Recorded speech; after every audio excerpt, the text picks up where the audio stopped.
What's up, guys? Welcome back to the channel, man. It's your boy Next Gen Nero, back with another review, man. Today we got to talk about Compulsion's and Xbox's latest game, no other than South of Midnight. This is one of my most anticipated Xbox games of the year. When they first showed this at their showcase about a year or two ago, man, I was super intrigued, man. I really like Contrast from Compulsion. That was one of my favorite games from them, so I was really excited. You know, Microsoft got them, they got a bigger budget, and man, I was extremely excited for this game. I was hyped for this game, and guys, I'm happy to be here to tell you this game exceeded all my expectations, and I was already super hyped for it, man. This game is absolutely beautiful. I love the setting, I love the atmosphere, and guys, I'm gonna just get right into it. But before we do, please hit that like button, please subscribe. So the first thing I gotta talk about, man, is the graphics and the art design. And my lord, man, this is probably the best art design in a video game I played to date. The stop motion is completely optional during gameplay. This review is going to be a mix of it being on and being off, because I played about the first 6 chapters of the game with it off, and then I decided to cut it back on to see, you know, if it would be a huge difference. And I actually ended up liking it because it adds a unique flair and a unique twist to the game that the devs wanted it to be there. So, and you can't cut it off during the cutscenes as well. So I said, you know what, let me just round it all together and just leave it on, man. But this game is absolutely beautiful, man. 4K 60 on the Series X, man. I had no problems. I do have a VRR display, so if it was dropping frames and hitching, I definitely didn't notice it, man. The gameplay is a pretty basic gameplay loop. I thought it was serviceable. You know, this game right here, I'm gonna let you guys know, this game is about the atmosphere, the storytelling, the music, and just the overall world. So if you're going into this game expecting Wukong Black Myth style combat, then it's like, yo, this game is not for you. And it's funny, you know, I see a lot of reviewers complaining about the combat with this game, but it's like, do you guys not realize the combat is completely optional?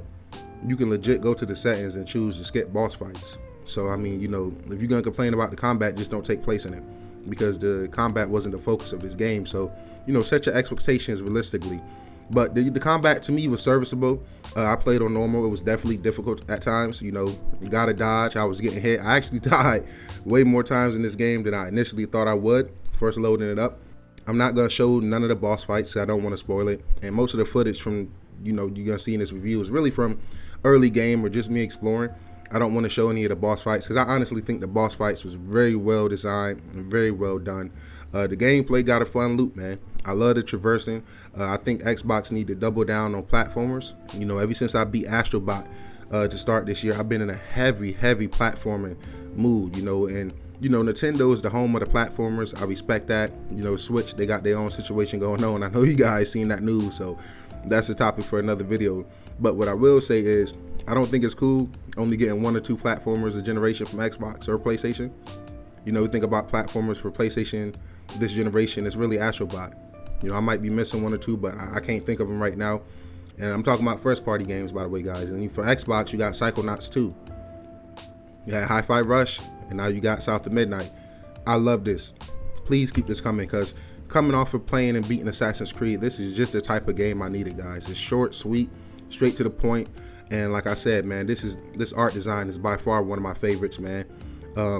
I've seen a couple of my homies like say it's kind of like that Disney Pixar movies, but I would go a step above, because when I think about that, I really think about something like Kenna Bridge of Spirits. And I think this game is a step above it just because of the stop motion and how they implemented that into Unreal Engine itself is very impressive. So the graphics and gameplay and art design, in my opinion, is all top tier. I love platforming and traversing throughout the world, getting new abilities as I go. They got skill trees, even though it's basic. It's nothing big. And guys, you got to remember, this game is $40. You know, just like when I see people being super critical of Hellblade, that's a $50 game. Helldivers 2 is a $40 game in a world where we're now getting $90 games. Fuck you, Nintendo. You know, when we're getting $90 games, $80 games, like, to be so critical of the games that's only $2.20s, $2 dubskis, like, come on, man. We gotta start appreciating games for what they do well and not for what we want them to do but they don't do. You know what I'm saying? Like, I don't go on the God of War expecting certain things. I expect good combat and good storytelling. So why not come into this game expecting good art design, good music, and good storytelling? But you know, that's my little rant, man. I hate to be a South of Midnight defender, but if you guys can't tell, I really enjoyed this game. I love compulsion. Hot take, I believe this got hit with the Xbox tax as well. People could say it don't exist, but I don't give a damn, because if this exact game was put out by Nintendo or PlayStation, this would easily be a 90 Metacritic game. So if you got a family, if you're a mother, if you're a father, I definitely recommend this. This game definitely touched close to home. And with that being said, next thing I want to talk about is the music and sound design. And oh my Lord, guys, I'll probably put a clip in real quick so you guys can just hear what the sound design is like. I don't want to put any of the music in. I'm not sure if I get copyright strike, but dude, even if I didn't, I wouldn't want to put it in the video. I just want you to take my word and go check this game out. If you have Game Pass, if you have even just some spare $40 to play, if you're watching this 2-3 years down the road and this game comes to PlayStation, check this game out, man. The music and sound design alone is just worth going through it, man. You know, I'm from Buffalo, New York. That's as north of New York State as you can go. You know, Rochester obviously higher in Syracuse, but you know, Western New York. And I'm used to the cold, but I got a lot of family in the South, and I spend time in the South. I'm in Carolina right now, and when you outside on a hot day, you hear all type of critters. You hear all type of bugs. You just, and sometimes it's weird, but it's kind of like you can hear the heat, if that makes sense. Playing South of Midnight make me feel like I'm outside on a hot North Carolina day in the park, or just hanging outside. The noise, the nature, everything is really well done, man.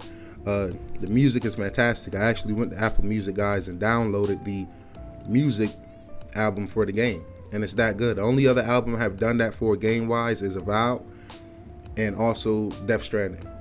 Any other game I have not done that for. So this music is really well done. The voice acting is just top tier. Hazel is probably my new favorite Xbox protagonist, man.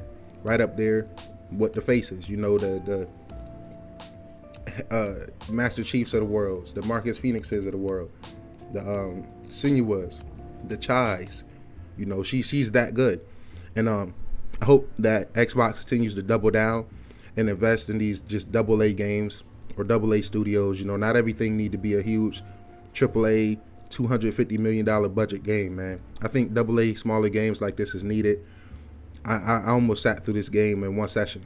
I had to force myself to get off and go play something else, go play some Apex, because I just didn't want it to end right away. So it's a great game, man. And you know, last thing I really want to touch on, guys, is the story and attention to detail. And quite frankly, I'm not gonna like really spoil the story, but I'm gonna be honest, guys. Your boy Next Gen Nero, I done played a lot of heart-touching games, man. Whether it's A Plague's Tale, it just don't matter. Whether it's It Takes Two, whether it's Life is Strange 2, one of my favorite games, made me tear up. This game is very heartwarming and heart-touching, and has very sad moments throughout. And when you pair that with the beautiful art design and the really dope music and sound design that comes along with it, and you got these heart-touching stories, man, it's just like, I was definitely in my feelings, guys. Like, I was in my feelings while playing this game, man. Not even to bring race into it, I just think this is a W for the culture. You know, we don't have too many games taking place in the Deep South or even touching on Southern folklore, and that's a whole bag that the gaming industry has not really tapped into. The most biggest example of that I can think of is Resident Evil 7, and we've seen how important and good that game was for Capcom. That literally reset the Resident Evil franchise back on track to greatness where it was supposed to be after the fumble that was Resident Evil 6. But you know, we ain't gonna talk about that. I love Capcom, but we ain't gonna talk about that. But I would love more games in this setting. You know, you think about Mafia 3, that was another dope game. You know, it's always fun shooting KKK members in the face after getting called a hard ER. But this game was absolutely amazing, man. I can't recommend it enough. I paid the $10 early access upgrade through Game Pass, and I do not regret my purchase. The full game will be out on April 8th. I'm recording this on Saturday, April 5th, 11:30 a.m., guys. And I just can't stop smiling thinking about this game, man. It's an absolutely beautiful game. Absolute gem, and I can't recommend it enough. I honestly think this is Xbox's best game in a very long time. I honestly think it's a masterpiece, and fuck the industry for not appreciating these artistic games that just do something different other than Call of Duty and dumbass shit like just Aloy fighting fucking robot machines and shit. That's boring, yo. This game has character, it has soul, and I can't recommend it enough. It's been your boy Next Gen Nero. Make sure you hit that like button, subscribe. Catch you guys in the next one. Peace. And for everybody that's gonna hate, Fuck off.